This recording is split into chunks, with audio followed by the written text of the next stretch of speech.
Hi.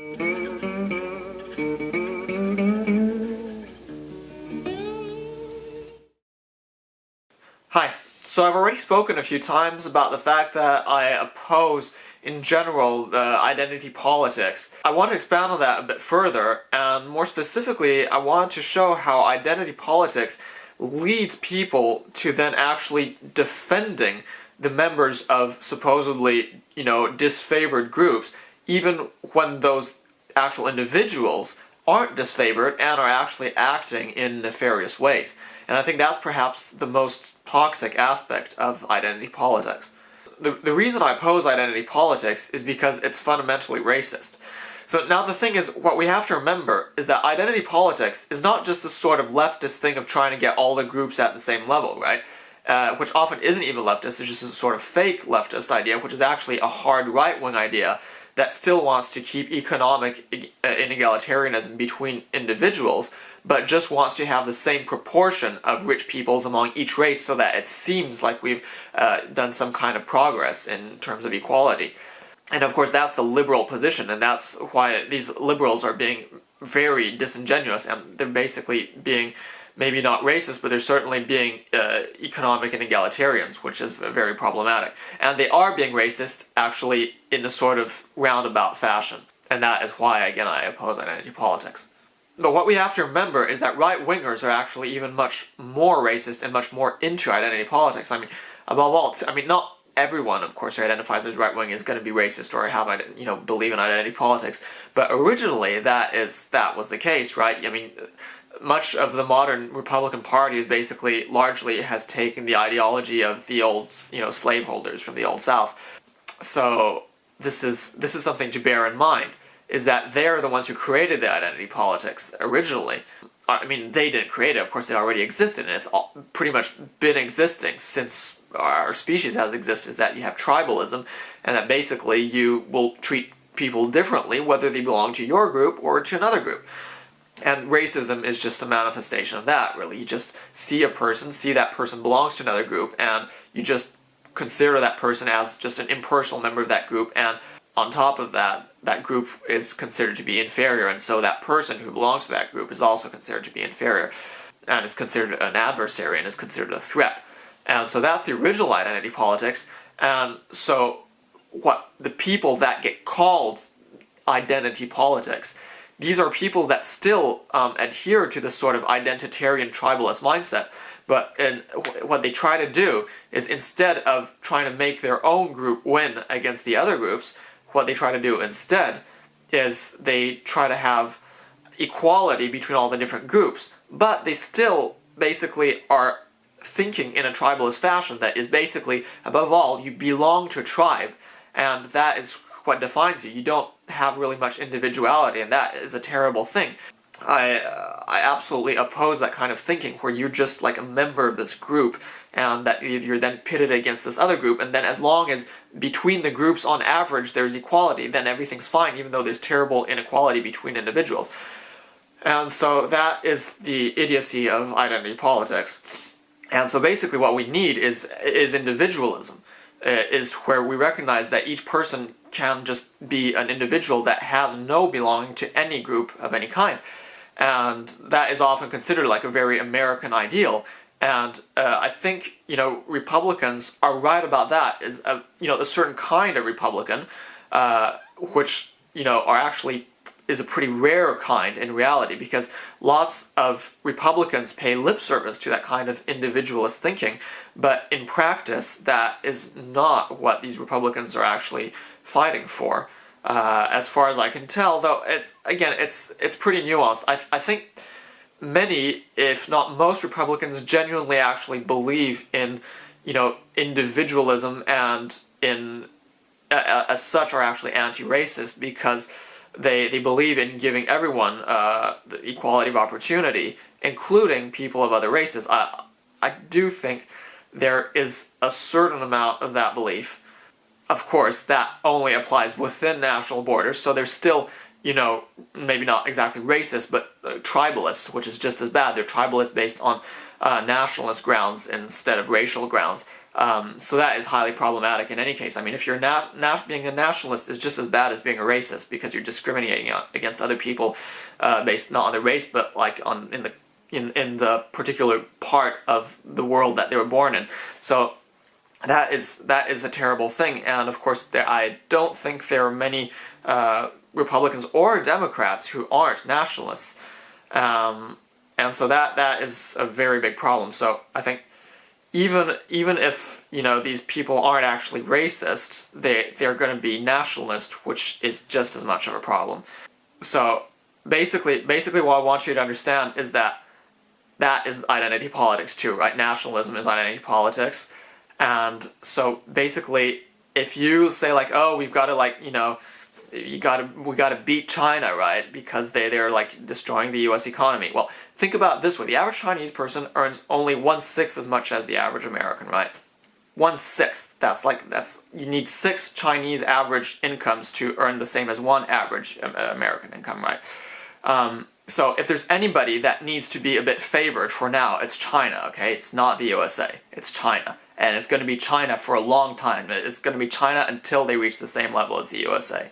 So basically, this kind of mentality, again, it's nationalist, and it's just as bad as being racist, okay?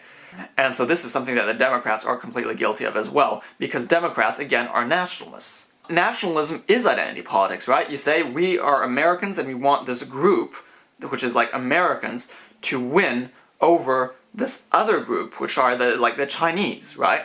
And as long as Americans on average win over Chinese on average, then everything is okay, even if there's inequalities between individuals in America. So that's a kind of inegalitarian identity politics, which is the traditional tribalist, inegalitarian, what you could call conservative right-wing identity politics position. It's just horrible, because you literally don't believe in equality, you don't believe in fairness.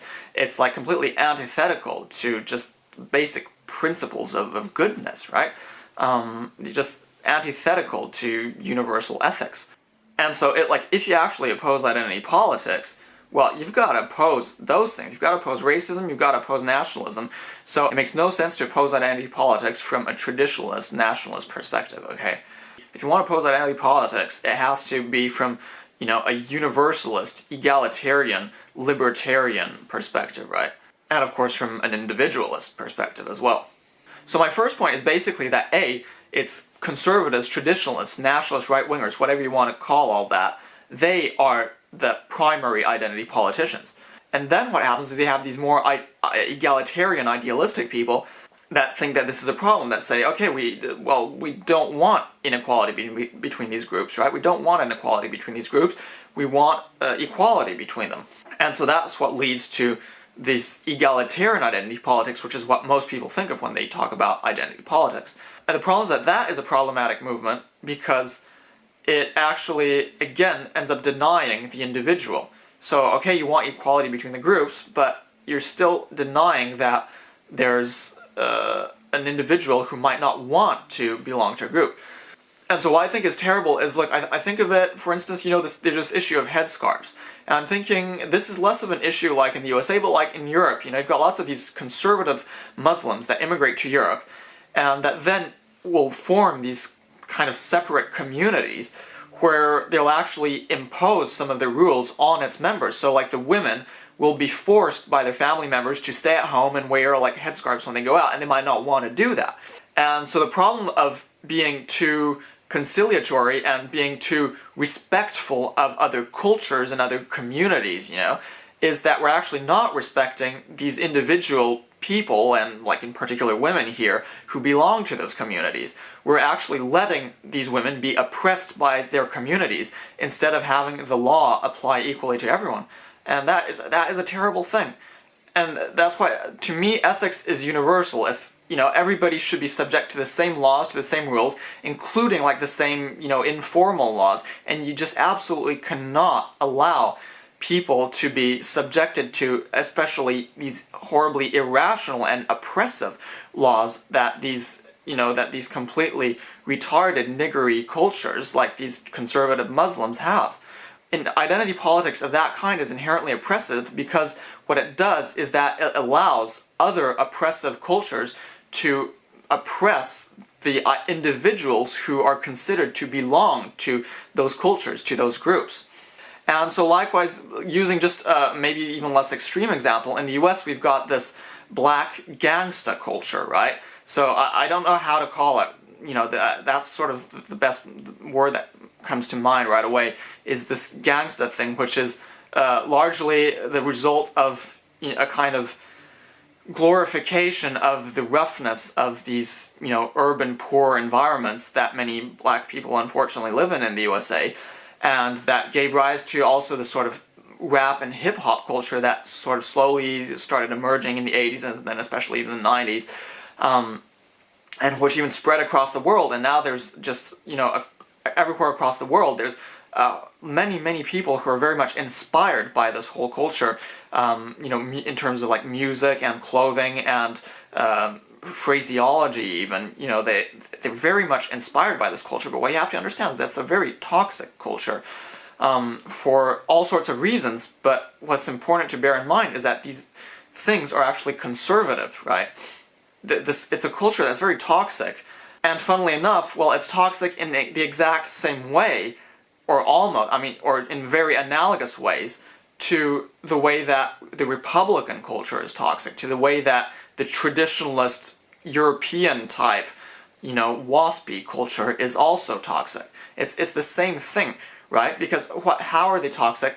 It's about, enforcing stereotypical, rigid gender norms and stereotypes. It's about, about men having to be tough and about women having to be, obedient. It's about, displaying your sort of about displaying all how masculine you are. And you see that in these rap songs. It's the exact same thing as, these rappers saying like, oh, I'm, such a bad boy and stuff. It's the same as all these Trump supporters doing the same thing with their guns, you see. It's this toxic masculinity of all traditional cultures, and also these fucking Muslim cultures. It's the same thing with all these Muslim guys sort of going on with their stupid Muslim swagger. It's the same thing. So they're being conservatively, they're being traditionally obnoxiously masculine, and they also obnoxiously oppress women in the same traditional ways, just like, with Republicans, well, women are supposed to be like the good, obedient housewife and stuff, and it's the same for Muslims, and it's the same even for black women in this gangsta culture, right? And then, of course, there's also this notion of economic inequality, where, like, Republicans, it's sort of like, every person for, every man for himself, and, like, you try to beat the other man and try to, amass wealth at other people's expense, basically. That's kind of the idea. And that's just like the black gangster culture, where they all like, look at how much money I got, and I got it through being like a bad person and shooting people, then being a drug dealer and all that. It's the same thing. It's extreme economic inegalitarianism. It's about, glorifying a violent, cutthroat, free market environment. And of course, it's also just generally conformist. It's about doing things the way everybody else does. So you're supposed to talk in your sort of classic, you can't be a bit autistic, so to speak, right? You have to be sort of cool and speak the way everybody else speaks, and sort of you have to be witty. And that's actually even worse in the black gangster culture than the Republican culture, and why I actually feel more affinity to the Republican culture than the black gangster culture. Like, to me, the way I experience it, and I think it's actually true, it's not just to me, but actually factually, I think black gangster culture is even more far-right and conservative than is your typical Republican culture. Because black gangster culture actually really values like this ostentation of hyper-masculinity in a way that even Republican, this sort of conservative white culture actually kind of shies away from, right? When men act just like too obnoxiously like swaggery, like these sort of black gangster people do, like in Republican culture, I think that would actually be somewhat frowned upon, whereas in this gangster culture, it's more accepted, I would say, because certainly when you see these rap songs, well, it's more aggressively hyper, dominant masculine than you have like in equivalent, country songs that you'd have, from a more conservative white perspective, right? And likewise, of course, the Muslim culture is more oppressive to women than is the conservative white culture. Conservative whites aren't forcing women to wear veils, and they're not, like, preventing them from, like, having jobs. And while they might, like, shame women for having sex before marriage, at least they don't fucking stone them. Okay? And the gangsta culture also, I want to remind you, also includes nowadays lots of these Latino people. Latino people have really taken on the gangsta culture, and, like, nowadays lots of Latinos who immigrate to the US quickly become assimilated with this gangsta culture, and they sort of act very much in the same way as the African Americans will act. So you have this, actually, it's not just black gangsta culture, it's originally, comes more from African Americans, but also it's very much a sort of Latino culture, even if there's, of course, tension between these groups. But I think there's more similarity than dissimilarity between those communities. And meanwhile, there are not all that many white people who belong to that culture. I think your pure European type people don't, by and large, belong to such a culture. So what I want people to understand is that both, like, Muslim culture, and of course it's not just Muslims, right? It's like I'm also, like, including, like, hyper strict, like, Jewish culture, hyper, oppressive, like, Indian culture, and, all that kind of stuff. It's the same kind of thing. What I want you to understand is that all those traditionalist religious cultures, as well as this gangsta culture, well, they're actually more oppressive. They're actually more regressive and, traditionalist and right-wing and conformist, and just opposed to things like freedom and individualism than is your typical European white conservative culture in the USA and more generally in so-called Western countries, right?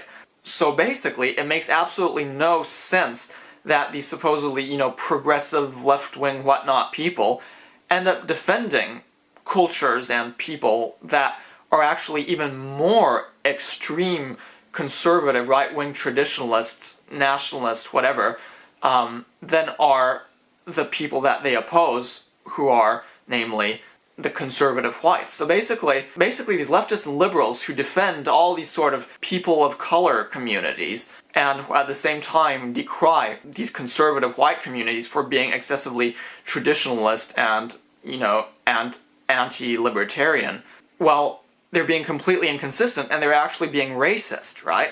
They're saying basically, you have to be progressive as long as you're white. You have to be progressive, you have to be libertarian, you have to believe in freedom for people as long as you're white. But if you're not white, then you just have to obey the rules of your community, and we're going to uphold the right of your community to oppress you in the way it wants. And so we're going to strive for equality between the communities, right? But we're going to only strive for, like, equality of we're going to strive for equality of economic opportunity for individuals in these different communities, and we're going to strive for equality of representation of these different communities, but we're not actually going to strive for equality of treatment for the individuals in these different communities, because each individual is going to be subjected to the rules and laws of its own particular community, no matter how oppressive those rules might be. And so what I want you to understand is that these people who want to uphold the rights of communities are actually not, these people are not liberal. They don't believe in socialist ideals, because socialism, Marx and other people, they wanted equality among everyone, right? They didn't believe in this tribalistic nonsense. So basically, the socialists who believe in this are not being proper socialists. The liberals who believe in this are not being proper liberals, because liberalism, again, is about freedom for the individual. And socialism, it was also about equality between all individuals. It was anti-nationalist, it was anti-tribalist. So what I'm saying is that nowadays, most so-called liberals and socialists aren't even real liberals and socialists. And of course, the United States was basically founded on liberal ideals. And you have to understand that liberal is actually, like, economically right-wing. It's about, like, free markets on the one hand, and it's also about individual freedom. And those are two central aspects of America, and of course democracy. So those are the liberal ideals, and that is what the United States is about. And so Republicans are basically opposed to these founding concepts of the United States because they actually want to interfere with people's right to do things.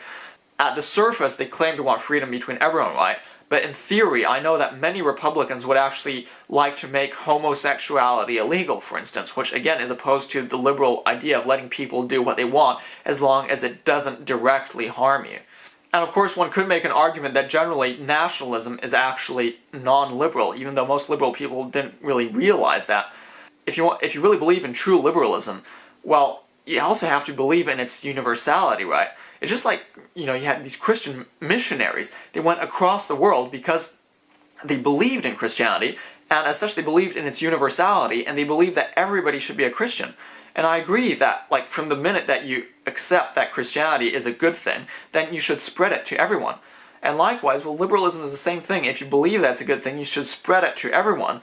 And as such, you should believe in equality and freedom and democracy for everyone. And that is completely opposed to nationalism, right?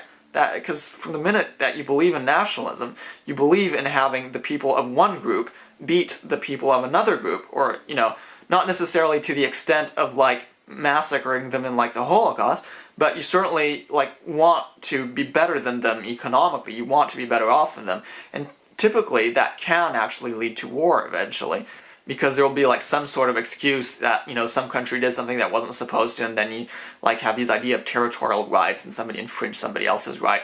They'll come up with some stupid excuse to have a war, and you'll be considered justified precisely because you don't actually believe in equality between individuals. So what I want you to understand is that, like, even nationalism is anti-liberal. Republicans are not liberal, and they admit they don't call themselves liberal. But of course, the problem is that in America, people have ended up thinking that liberal means some sort of weird, fruity leftist thing, but it's not that. Liberalism is simply the core principles of what the United States was founded on. And in fact, many of the fundamental ideals that Republicans believe in are liberal ideals. And I think another principle that the US was founded on is fairness. And in reality, neither Republicans nor Democrats really support fairness. And why is that?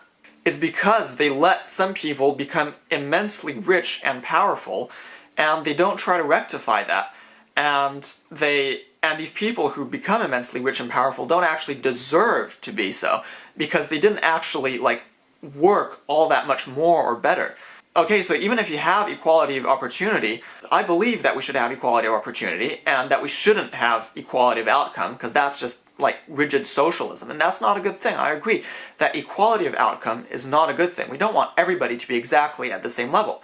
We want people who worked hard and well to, to get ahead and to earn more and to be rewarded for having worked hard and well, right? That's what we want. But what I do think we should believe in is fairness of outcome.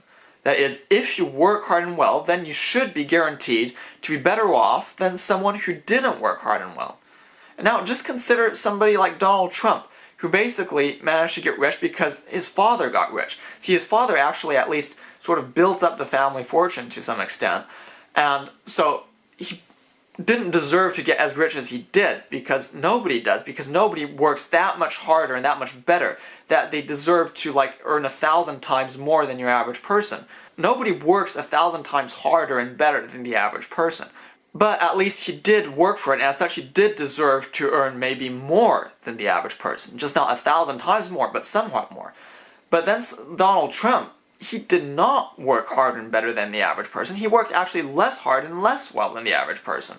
Okay? So if anything, Trump deserves to be poorer than the average person. And this is what's mystifying, is that, I think Republicans, they think that they believe in fairness, right? They don't believe in equality of outcome, because that is indeed unfair, because precisely if you work harder, then you should be rewarded for it, and as such, if you just end up being rewarded exactly the same as everybody else, well, that's not fair, because you should actually be compensated more because you've worked more.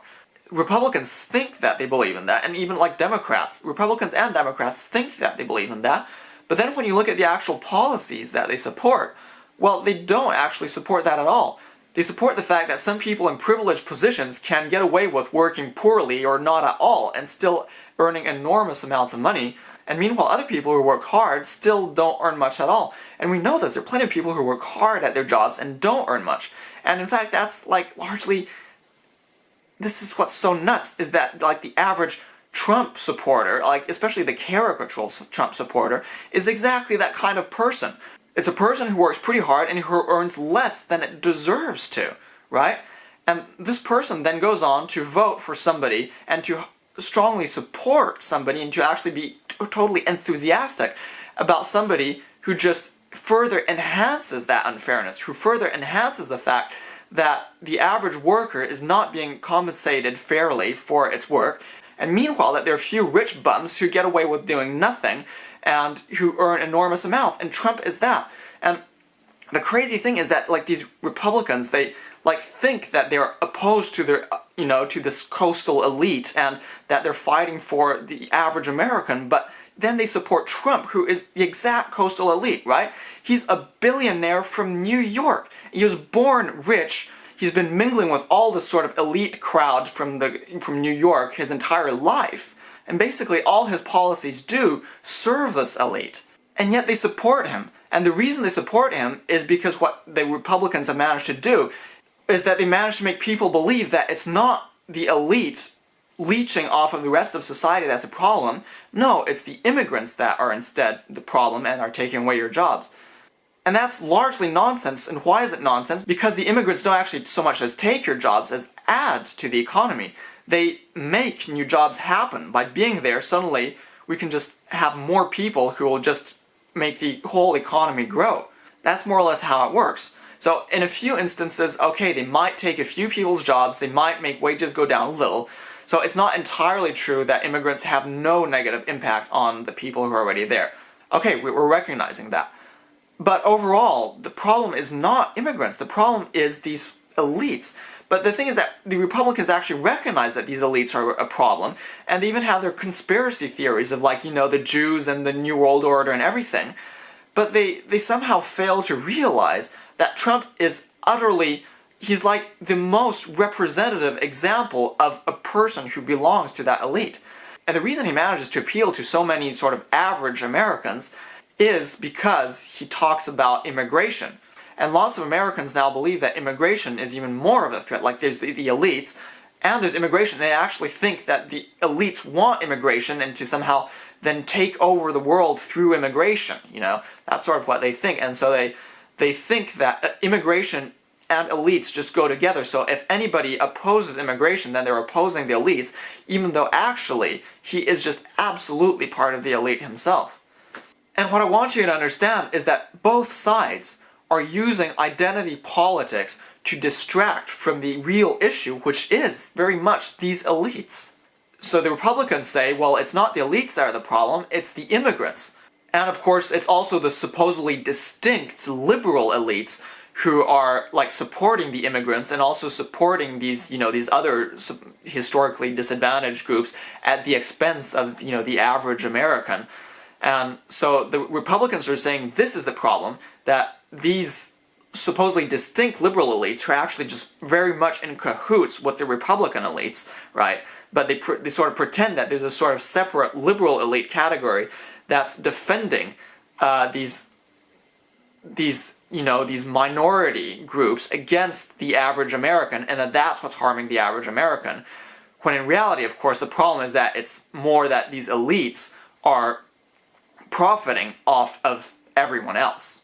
See, and the Democrats, well, they do the opposite, but it's also a distraction.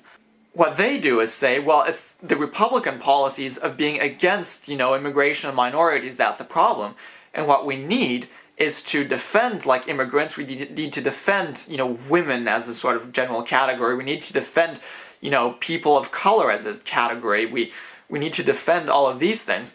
And so basically, the Republicans and the Democrats have opposing positions. And so basically, the Republican position is that you have different groups, so it's absolutely identity politics, right? So you have the sort of real American, then you have these sort of minorities, right? Especially like immigrants and stuff, and maybe even like black people, even though they don't necessarily admit that they're a different category. And it's true to a certain extent, they aren't like all that racist anymore. But still, they'll be openly racist against, or like, discriminatory against like immigrants to a large extent, less so against like ethnic minorities. But the thing is, you have to bear in mind that the average like Republican voter is still biased against these minorities, even though they don't like openly admit it. So like Republicans, they create these identity groups, right? And they say, And basically their idea is a zero-sum game. So if like one group gains more privileges and more power than it used to have, that means that another group must lose. Okay? So basically, you can't want equality because equality means losing your own privileges. And that is the most important. The most important thing is to keep the privilege of your own group, and as such you must keep all other groups down. And that means that we must prioritize our culture, our ethnicity, our country over all the others. And meanwhile, Democrats think the opposite. They say, okay, we've got these different groups, and we want to create equality between them. And the problem is that so far there's been inequality between them, and we want to increase equality. And the thing is that these groups never include economics as the basis for a group, right? It's always about like ethnicity and religion and, nationality, right? It's not things like income and wealth. They don't talk about income and wealth. And why don't they talk about it? Well, it's precisely because both the Democrats and the Republicans are basically directed, they're headed by very wealthy people, by this elite who don't want people to realize that wealth might be an issue. So instead, they both focus on this issue of these other groups based on like, ethnicity and, gender and all that, so that you're distracted away from the issue of wealth. And so that you think that the problem is these groups based on ethnicity and gender and such, rather than the fact that it's your average and low earning people against these very high earning people. So what you have to understand is that both the identity politics of Republicans and Democrats basically serve as a distraction from economic issues and from economic inequality. But the thing is that socialists, who do very much care about rectifying economic inequality, well, they also adhere to the same kind of identity politics that Democrats do, okay? And socialists and Democrats are two very, very distinct things, okay? But they both largely adhere to the same identity politics. And the thing is that socialists and Democrats both defend like these ultra-conservative groups like, traditional Muslims and Hindus and also this gangsta culture, right? They both defend it to a large extent. They might criticize a little bit, but they don't criticize it nearly as much as they should, okay? And that is very much a problem. So it's not just like a distraction from these elite, it's also the socialists that very much are just being inconsistent and that basically support ultra-conservatism. So bizarrely, this is the bizarre thing, is that by supporting these ultra-conservative groups, in a way the liberals and socialists actually even more defend oppressive traditionalist conformism than do the Republicans. They're actually more regressive, and the Republicans, or just more generally right-wingers and like liberals outside of the US, are actually more progressive and leftist or whatever, and libertarian and about freedom and individualism than are the supposedly progressives. This is crazy. This is crazy. And this is why like these supposedly leftist, socialist, liberal, whatever people, they're completely crazy because they're actually opposed to the very thing that they believe in and that they supposedly defend. And so as a result, it's crazy because you just basically have the choice between traditionalists and traditionalists, between the defense of completely irrational normative behaviors and the defense of completely irrational normative behaviors. On both sides, it's the rock and the hard place. You just can't win because all sides are defending that. Either they're defending it for conservative white people, or they're defending it for conservative brown people. But on both sides are defending ultra-conservatives. It's just basically the color that changes. So what I want you to do is to stop supporting any kind of oppressive conservatism, whether it be for white people or for darker people, right? You should oppose it, no matter what. And as such, you should oppose the stances of pretty much all major political groups, because they're all defending certain conservatives somewhere. They just differ on which conservatives they support. Okay, don't let me down. Bye.